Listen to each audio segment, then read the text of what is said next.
আসিস আর লাঠিদের গাড়ি হয়ে যাচ্ছে একবারে হ্যাঁ লাত্তিলে গাইলেন করে আমি উপরে হয়ে গেছি কেন আমার রেজাউল ভাই কো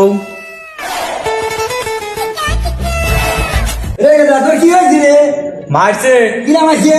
এই যে এই যে সালা কত মোটা রে। স্যার মারছিস কে? এ আমার ছোট ভাই মারছিস কে? কি হয়েছে? আরে বাজুত ঠিক আছে জানেন মোর ওর মানুষ হাজার চাকরি করে ব্যবসা দিয়ে গেছে এখানে এবি কোন অবস্থায় তোর ভাইকে সাথে আটকা মারা গিয়া টাকা বাবা 10,000 টাকা দিচ্ছে বাঞ্চর টাকা দেন তুই দে এটা আমি থাক আমার একটু কাম আছে আমি আসি। কি hore